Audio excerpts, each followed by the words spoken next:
వేదికను అలంకరించిన పెద్దలందరికీ, కింద ఉన్న వాళ్ళందరూ వెళ్ళిపోయారు మ్యాక్సిమము, వారికి కూడా యేసుక్రీస్తు నామంలో వందనాలు తెలియజేస్తున్నాను. ఈవేళ ఎంతో ఆనందంగా ఉంది నాకు, ఎందుకంటే నేను ఎక్కడికెక్కడికో వెళ్తుంటాను ప్రతి చర్చికి, కానీ ఇంత గొప్ప ఆనందం నాకు కనిపించింది జాగరం పల్లిలో. ఎందుకో తెలుసా? సర్వోన్నతమైన స్థలములలో దేవునికి మహిమయు ఆయనకు ఇష్టలైన మనుషులకి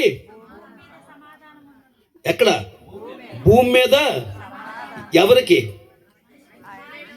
ఆయనకి ఇష్టలైన మనుషులకు. ఎవరు లేరు, అందరూ వెళ్ళిపోయారు. సరే, మన బ్యాడ్. ఆయనకి ఇష్టలైన మనుషులు అందరికీ కాదనమాట, అంతే కదండి అర్థం. ఆయనకి ఇష్టలైన మాట, అందులో ఈ గ్రామం కూడా ఉంది.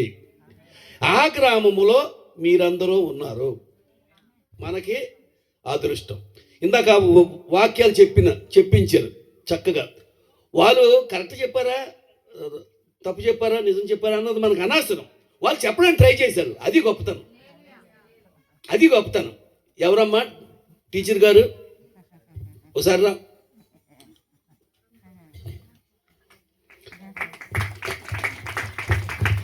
వాళ్ళకి ఏదో చూపించాలి. బాలుడు నడవవలసిన త్రోవ వానికి నేర్పు, వాడు వృద్ధుడైనను. మరి వాడికి చూపించాలంటే మనకి ఏదో చిన్న లంచం పెట్టాలి, స్కూల్కి వెళ్దా అని. నేను 500 రూపాయలు గిఫ్ట్గా ఇస్తున్నా, వాళ్ళకి సర్దు. నెక్స్ట్ ఇయర్కి బాగా తయారు చేయి, ఆ బాధ్యత నీదే.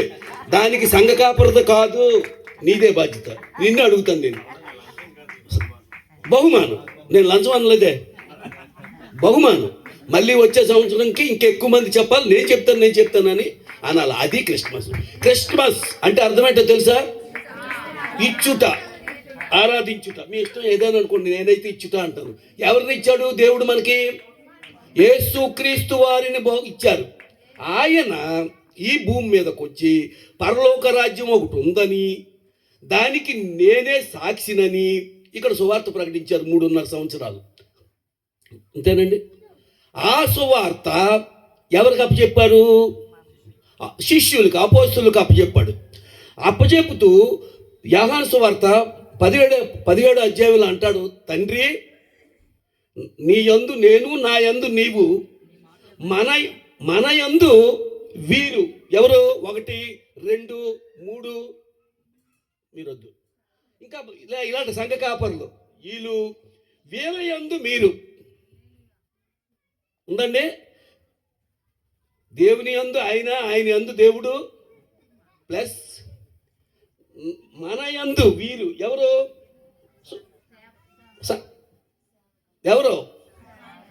అపోస్తలుల యందు వీరి యందు మనం. అది సువార్త. కనుక ఈ గ్రామంలో పొద్దున్నే నేను అడుగు పెట్టగానే మీ అందరికీ, గ్రామానికి మీకు వందనాలు తెలియజేస్తాను. ఎంత మంచోళ్ళు అంటే, నిజంగా ధైర్యం ఉండాలి, గట్స్ ఉండాలి, ఎవరికైనా దమ్ము ఉండాలి. నేను క్రీస్తును పోలి నడుచుకుంటున్నాను, మీరు కూడా ఏం చేయాలి? నన్ను చూసి అలా చెప్పగలరా? ఎవరైనా ఏ సంకాపరం చెప్పగలరా? అలాగా చెప్పాలి. నేను క్రీస్తును పోలి నడుచుకుంటున్నాను, నన్ను పోలి మీరు నడుచుకోండి, ఇలా కొట్టి చెప్పాడు. అది ఛాలెంజ్ అంటే, అది దమ్ము, గట్స్. ఆ గట్స్ మనలో రావాలి. ఈవేళ క్రీస్తు మాదిరి పోలిన వారిని ఈ గ్రామంలో చూశాను నేను పొద్దున్న. నేను నిజంగా చెప్తాను, ఇందులో అబద్ధం కాదు. వాళ్ళు రాగానే వాళ్ళ మర్యాద. ఇందాక అన్నారు, ఇది ఇతను మట్టి ముద్దలని మా నాన్నగారు, మా మాయగారు చేశారని. మీ నాన్నగారు, మీ నాన్నగారు మట్టి ముద్దలని మళ్ళీ మట్టిలా చేయలేదు, మహిమగా మార్చి వెళ్ళిపోయారు. అతను యేసుక్రీస్తులో ఆయన పెట్టి వెళ్ళిపోయారు. వాళ్ళు ఈ సిటీలో మొత్తం అందరూ మారొచ్చు, రాజమండ్రిలో మారొచ్చు, కాకినాడలో మారొచ్చు, కానీ ఈ గ్రామంలో ఉన్న క్రైస్తవులు ఎవడో మారడం లాస్ట్ వరకు ఉంటారు. నేను నమ్ముతున్నాను. ఎందుకంటే మేము అరకు అది వెళ్తుంటాం, అక్కడ కల్మషం లేని మనుషుల్ని చూస్తాను నేను. వాడు నమ్మాడో ఇంకా శాశ్వతంగా ఉంటాడు, నమ్మలేదో మనం చంపేస్తాడు. అటువంటి మనుషులు అన్నమాట. ఈవేళ ఇంటింటికి వెళ్ళాం మేము. ప్రతి గ్రామం, ప్రతి ఇంట్లోనూ ఈ ఇల్లు పక్క ఇల్లు ప్రభుని నమ్మిన ఇల్లే కనిపించింది నాకు. చిన్న ఊరు. నెక్స్ట్ ఇయర్కి అంతా మీరు కష్టపడి మార్చండి. అది సువార్త. యేసుక్రీస్తు చెప్పింది. ఏ ఊరండి ఇది? ఏమిటి? జాగరంపల్లి. అర్థమేటో? జాగరంపల్లి. జాగరం, జాగారం, మెలకుగా ఉండే పల్లి. చెప్పండి, మెలకుగా జాగారం కాయండి, మిగతా వాళ్ళంతా మార్చండి, ఆ పరలోక రాజ్యానికి తీసుకెళ్ళాలి. నేను ఎక్కువ వాక్యాలు చదివినాను, ఎందుకంటే పాస్టర్ గారు బోల్డ్ చెప్తారు కనుక నేను ఒకటి చెప్పేసి ముగించను. ఇంకా నా 10 నిమిషాలు నాకు వచ్చారు టైం. నేను ఒక వ్యవసాయదారుడు, అంటే రైతు కుటుంబంలో పుట్టి ఇటువంటి గ్రామమే ఉండేది. గాజువాక పక్కన వడ్లపూడి అని. ఇవాళ పట్టణాలు అయిపోయి, మీరు అటుపక్క వస్తూ ఉంటారు కనుక పట్టణాలు అయిపోయి. కానీ నాకు ఇక్కడ ఈ గ్రామం రాగానే నాకు ఎంతో ఆహ్లాదం వేసింది. నా చిన్నప్పుడు గ్రామం అని. ఆ గ్రామంలో వ్యవసాయం చేసుకుంటూ ఉంటే 12 సంవత్సరాల కుర్రోడిని. ఇందాక వాళ్ళు మా ఇంట్లో అద్దెకు ఉండేవారు. మా నాన్నగారు మున్సిపల్గా ఉండేవారు. నన్ను తీసుకెళ్ళి వాళ్ళు హాస్టల్లో జాయిన్ చేశారు రాజమండ్రిలో. సాల్వేషన్ ఆర్మీ హాస్టల్లో 74 నుంచి 81 వరకు చదువుకున్నాను. ఆ తర్వాత అలా అలా ప్రభువుని నమ్మాను. నా కుటుంబంలో నేను ఒక్కడనే నమ్మాను. నాతో పాటు నా భార్య నమ్మింది. ఈవేళ నేను ఒక్కడనే కాదు, 12 మంది అయ్యాం మేము. నేను, పిల్లలు, కోడళ్ళు. మీరు గొప్ప గొప్ప ఏదది కాకినాడ సువార్త సంఘం అని ఉంది వీళ్ళది. సత్య సువార్త సంఘం అని పేరు పెట్టుకున్నాను నేను దానికి. ఆ సువార్త సంఘం ఈ కాపరి ఆ పట్టణానికి ప్రెసిడెంట్ సువార్తకులందరికీ. వాళ్ళ అమ్మాయిని నా ఇంటికి వచ్చింది అంటే ఒకసారి ఆలోచించండి, దేవుడు ఎంతగా దీవించాడు. 2 సార్లు ఉద్యోగం, గవర్నమెంట్ ఉద్యోగం చేశాను, ఎంతగా దీవించాడు, ఎంతగా ఆశీర్వదించాడు. 2 మేళ్ళ కట్టాను, ఎంతగా దీవించాడు. నా పిల్లలు మంచి ఉద్యోగాలు చేస్తున్నారు, ఎంతగా దీవించాడు. చదవండి 1 కొరింథీ పత్రిక 15వ అధ్యాయం 19వ వచనం. నన్ను అంతగా ఆశీర్వదించాడు. చాలా డబ్బు సంపాదించాం, ఇల్లులు కట్టాం, ఈ కట్టాం, చాలా గొప్పవాడుగా అయ్యాను. ఈ జీవిత కాలము మట్టుకే మనము, అంటే నేను క్రీస్తునందు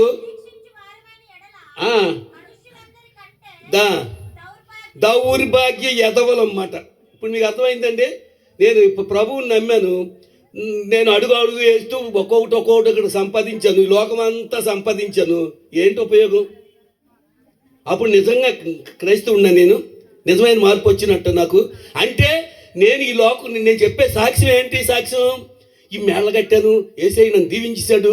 2 ఉద్యోగాలు, నిజంగా 2 ఉద్యోగాలు వచ్చాయి. 2 ఉద్యోగాలు, 3 పిల్లలు, 3 కోడళ్ళు, రత్నాలు లాంటి కోడళ్ళు, 3 ఇద్దరు మనవాళ్ళు, 3 మనవాళ్ళు.